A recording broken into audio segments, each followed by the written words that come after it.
Welcome to Get Sleepy, where we listen, we relax, and we get sleepy.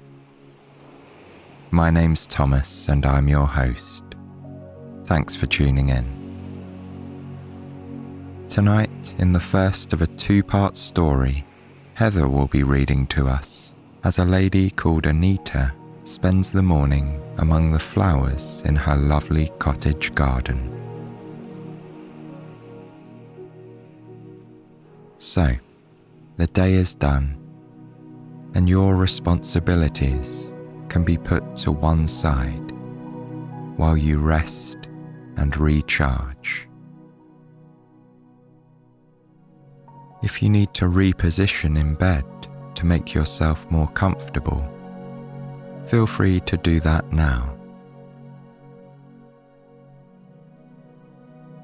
And once you're settled, bring your mind as fully into the present moment as you can. Just focusing on the way your body feels as it's supported by the bed. And understand that you're already reaping the benefits of rest.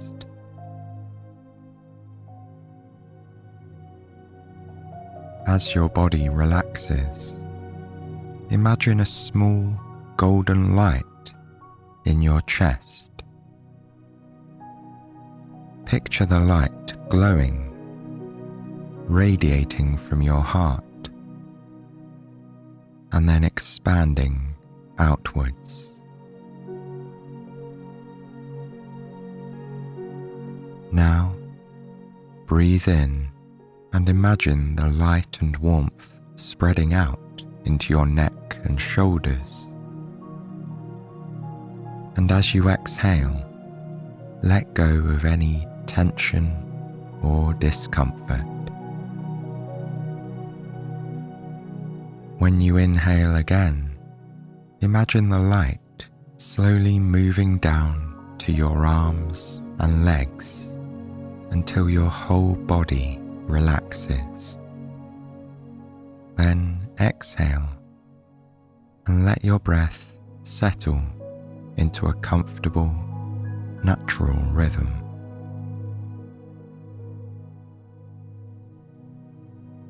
Imagine this golden light transforming into the warm sun. The dawn breaks, waking the world from its nightly slumber. And it's at this moment when our story begins.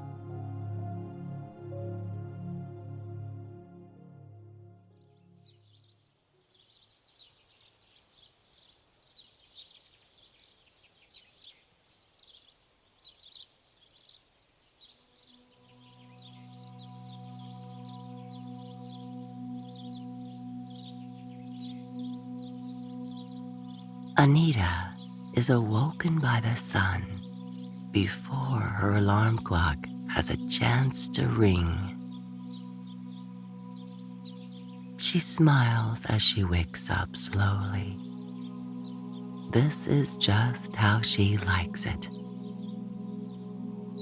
She stretches, feeling her sleepy body wanting to move.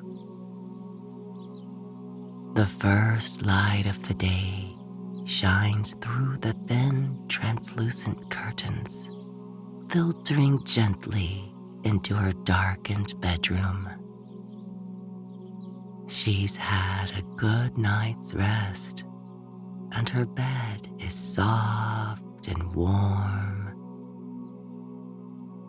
She breathes in deeply, savoring this quiet moment before the beginning of her day.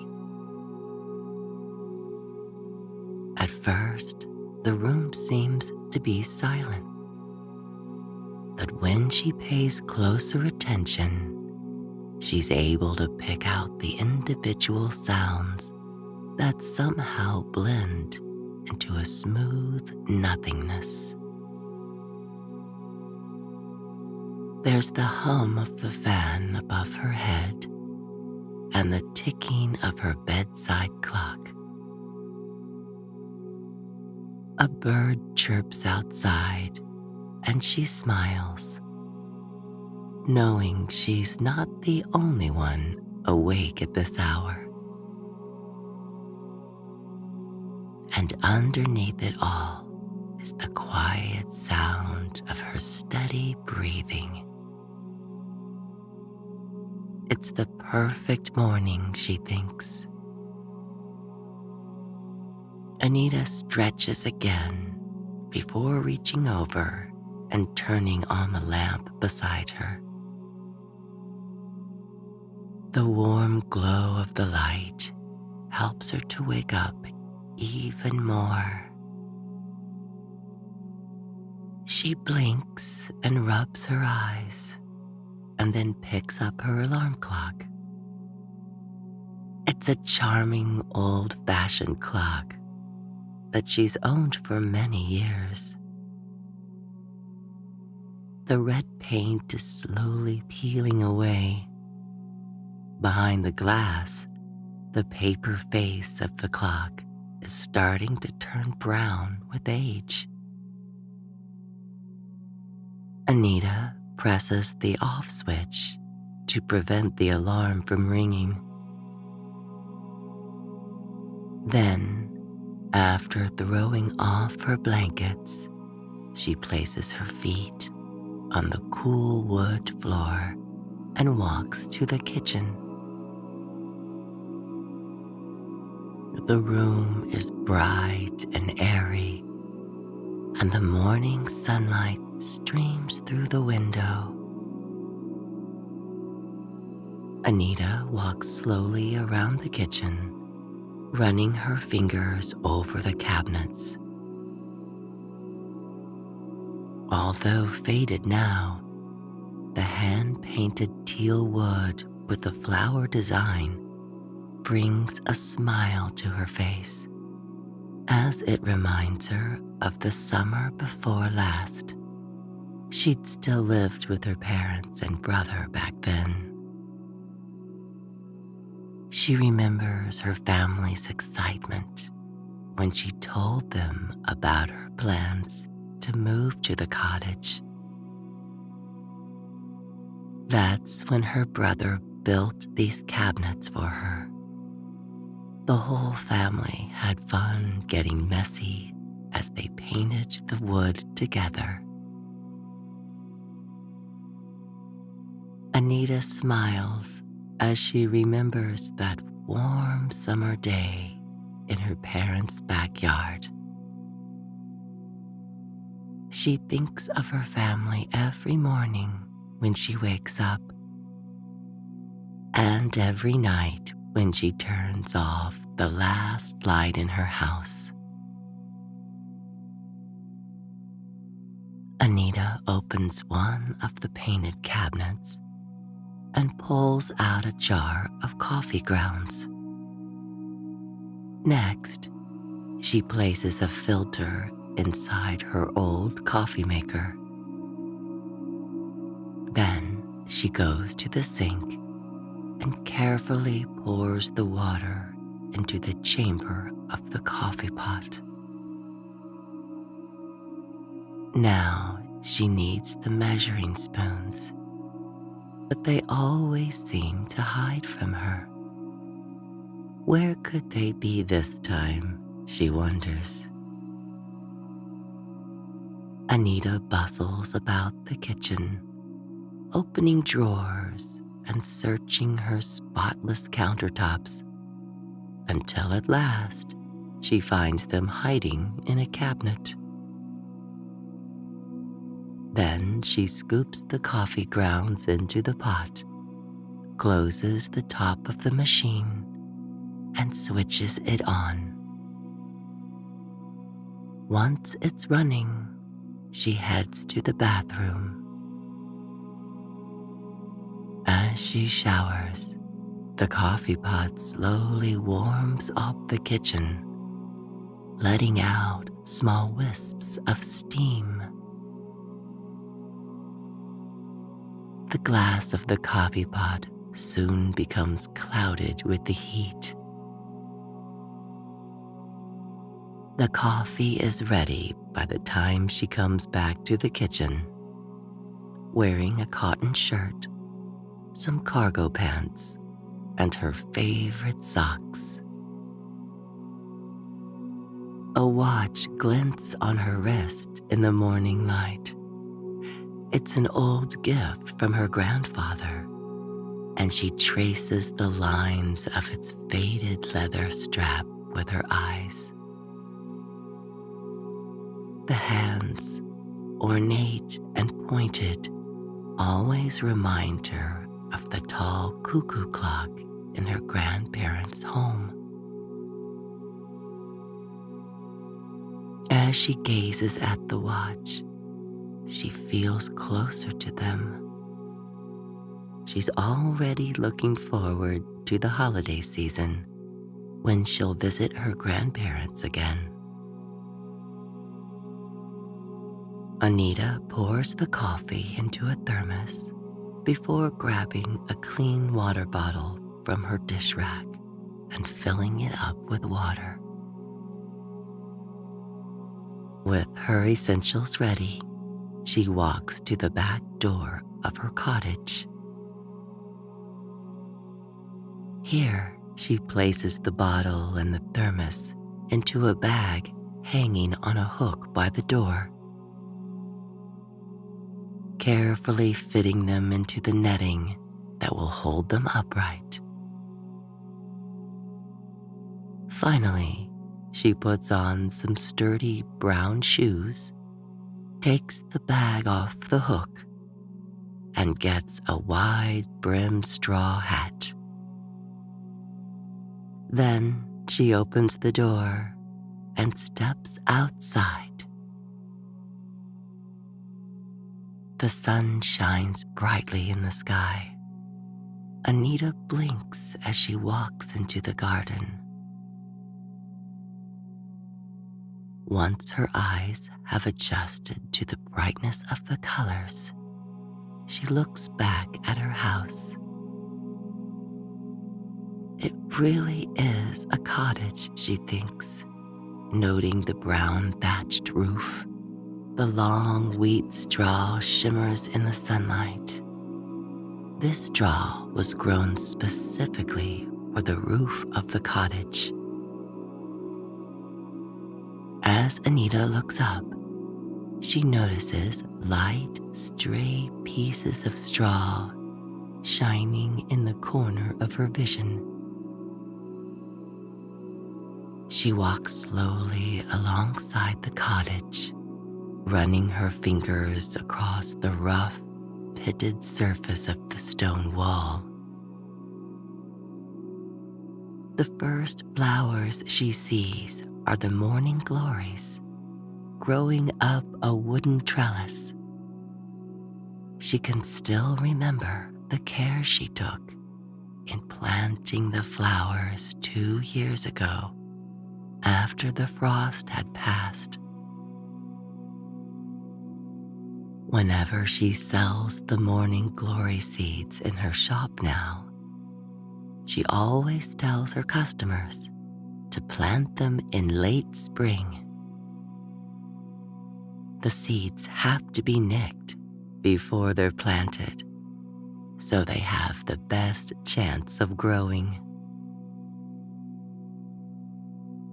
That's when you get these beautiful flowers, she thinks, smiling to herself as she runs a light touch over the open petals. This flower in particular is spectacular. She gazes at the vibrant blue petals that seep into a light pink. This shade then transforms into a pale yellow that colors the very interior of the flower's bell-shaped body. Growing within is a single creamy white shoot. Sighing at its beauty, Anita carefully inspects the plant for any dead vines.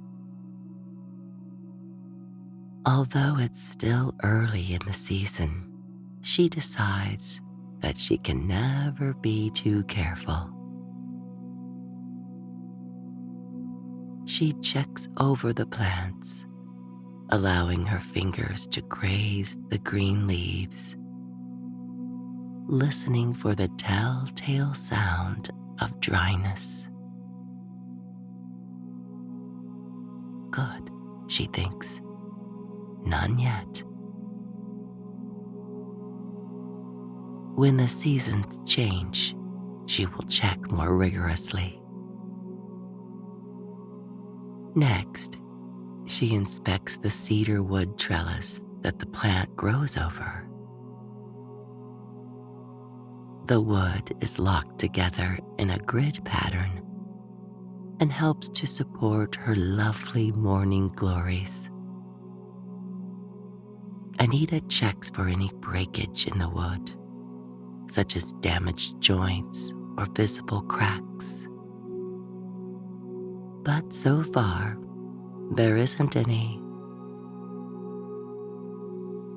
The cedar has held up well against the rain and snow over the last 2 years.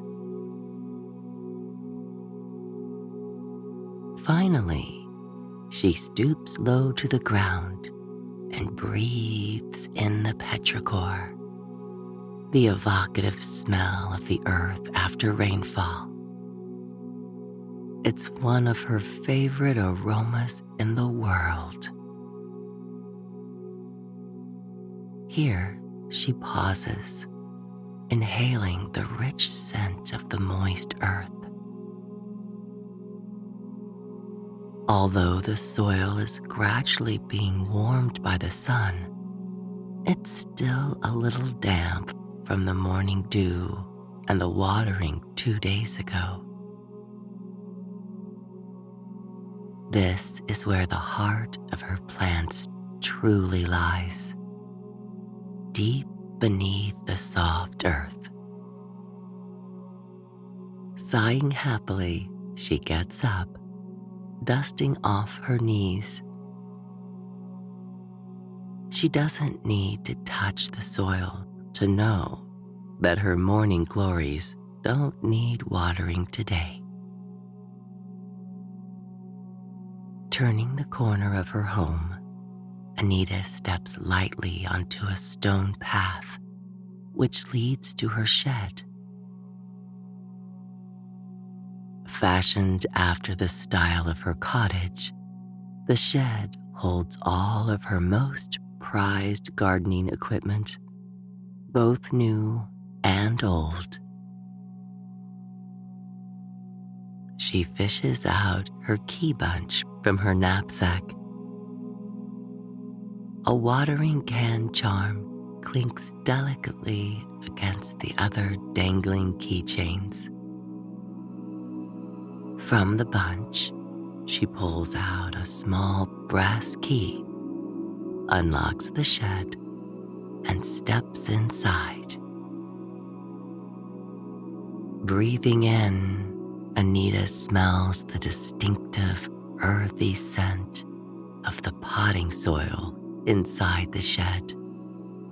It permeates the air. The shelves are lined with various gardening tools, spilling out of their holders and the baskets she'd put them in. Looking at the painted pots that are stacked in the corner, Anita is reminded of the day she opened her shop. She'd used colorful pots to make an attractive display. Some people in the street had stopped to look, their curious faces peering through the window. Then Anita had opened the doors of the shop for the first time and invited everyone in. she'd chatted to her friendly customers about starting a community gardening project. Everyone in town had been so excited for a new gardening store.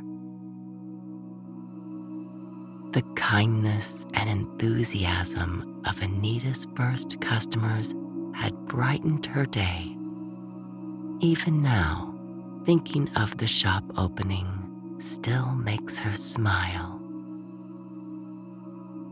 These happy memories are enough to keep her warm on cold nights.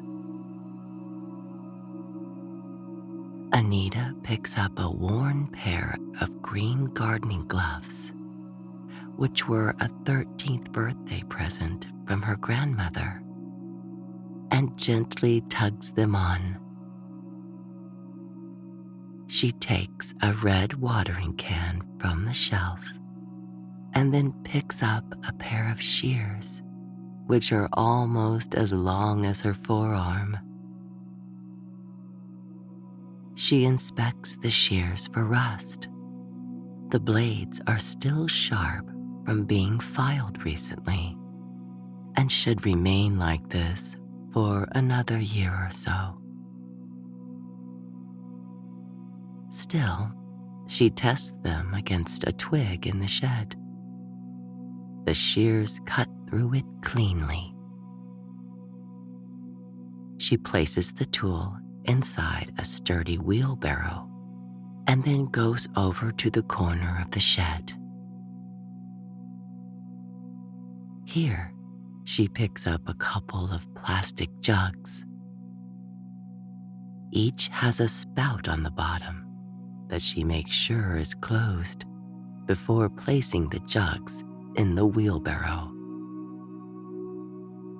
She wheels the jugs over to a large sink and fills them one by one before screwing the tops closed and placing them back in the wheelbarrow. Armed with the necessary tools, she takes her load over to the door of the shed and then steps out into the garden. The summer sun, now high in the sky, lights up the fiery colors of the flower garden in front of her. The vibrant array of purple, pink, and yellow dazzles her eyes. The garden is in full bloom this summer, bountiful and rich from her years of care. If the roots are the heart of a plant, she thinks, this is where her heart is rooted. She stands, swaying lightly. The wondrous colors fill her with a profound joy, for here is her life's work in full bloom before her. Anita takes a deep breath in and closes her eyes, smelling the light, mingling scents in the air. Sometimes she can pick each flower's fragrance out of the harmony they create together. But today, she just lets them be. The light breeze in the air ebbs and swells like the waves in a sea, bringing her another note, another flower's distinctive smell. At last, the fragrances merge together. It's almost as if the flowers are calling to her, waiting for her care and attention. With happiness in her heart, Anita opens her eyes. Her garden has paths running through it, separating different flowers by color. Right before her are the asters, their purple blooms dancing in the breeze. She makes her way to the daisy-like flowers, wheelbarrow in tow. Every weekend, she begins her watering cycle, and except for off weeks, all her flowers get a morning shower. Some of them need more care than the others, so there's always a use for her red watering can.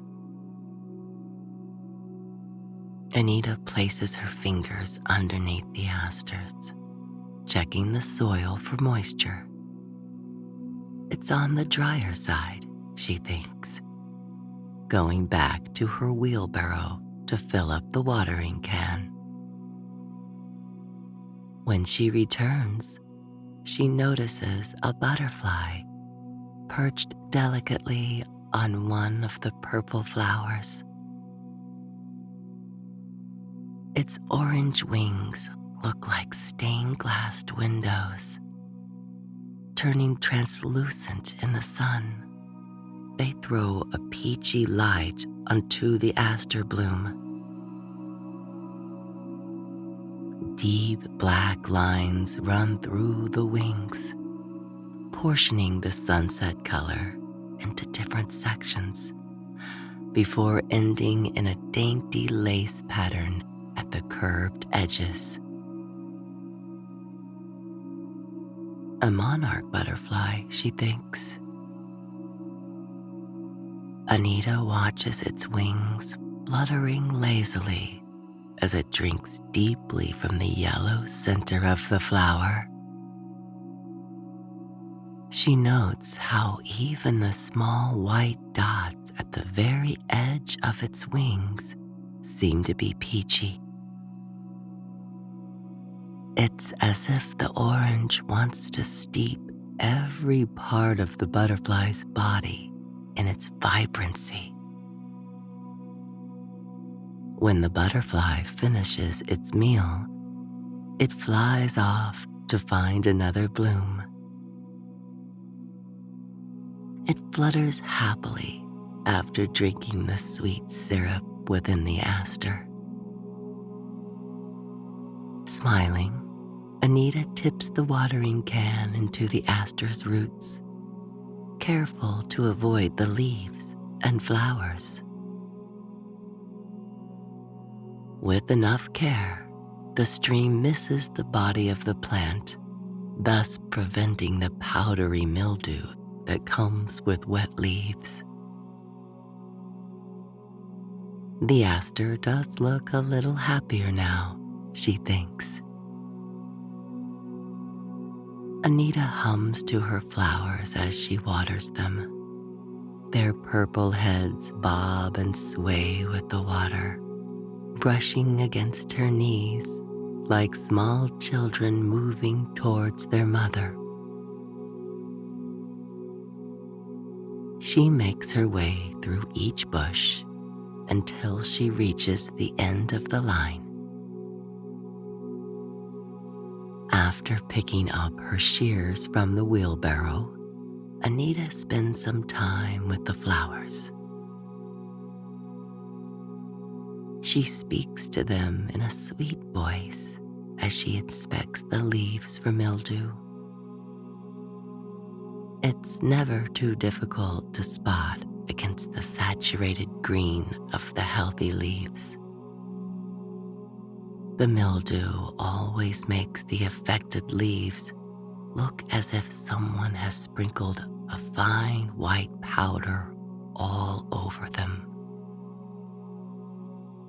When she finds a powdery leaf, she gently snips it off. There aren't many like this, so she doesn't worry about any major pruning for now. After she's done, she gathers the mildewed leaves together and puts them at the bottom of the wheelbarrow. Later in the day, she'll put them in a special bin so they can be disposed of properly. Next, she decides it's time for a short break. As she stands in the shade, Anita takes a few sips of coffee. The thermos has kept it nice and hot. This light energy boost was just what she needed, and soon she feels ready to continue. Lavender's next, she thinks, and makes her way towards them. The lavender plants smell particularly lovely today, their scent carried by the fresh breeze and the cool air that tickles her skin. The woody aroma rises from the patch of lavender, and as she nears it, the smell only grows stronger. It reminds her of cozy nights at her grandmother's house when she was younger, when the old woman would give her lavender tea to help her sleep. Her grandmother grew her own lavender too, and Anita often makes the tea for herself on restless nights. These flowers are a kind of inheritance, she thinks. The lavender plants stand tall with their green stalks and clusters of purple flowers shaped like brushes. As she approaches them, she smiles to herself, imagining that the plants are standing to greet her. She bends down to the base of the plants to feel the soil. The earth is damp here, as she expected. They need little care today, so she stands up, dusting her fingers off. Taking a lavender bloom between her fingers, she brings it to her nose and inhales deeply. The lavender is sweet, earthy, and somewhat spicy. Although her mind is fairly clear already, a quiet calm settles over her. Anita's joy in the beauty of the day swells in her heart. Carefully, she steps back and brings her shears to the plant. She feels down the stem until she finds the hard part. Nodding to herself, Anita measures 3 fingers above the point and then snips. Only a couple of sprigs are needed, so she stops after she has a fistful and places the flowers carefully in her knapsack. Her ordinary brown bag is brightened by the spot of colors the flowers bring. Now she can make lavender syrup, tea, cake. The possibilities bloom before her. Anita's stomach rumbles at the thought of cake, and she checks her watch. It's almost noon. For a moment, she's puzzled. But when Anita shades her eyes and looks up at the sun, she knows this to be true. With a sigh, she pushes the wheelbarrow under the shade of a tree, where it will stay cool. Then she pulls off her gardening gloves and places them inside the wheelbarrow before taking her bag out and swinging it over her shoulder. A quick snack should do, she thinks, as she walks towards her cottage. When Anita reaches the back door, she looks over her shoulder at her beautiful garden. The flowers bob their petaled heads as if to say, "Go on, we'll be right here." Glancing at the dahlias, she spots the monarch butterfly zigzagging between the pink flowers. Later, perhaps Anita will check the dahlias to see if they need watering. But for now, she's happy to go inside and rest. She turns and opens the door to the cottage. Inside, Anita will have something to eat and then sit for a while, resting for as long as she likes. There's no hurry today. Perhaps she'll even lie down on the sofa, relaxing until she's ready to return to the garden.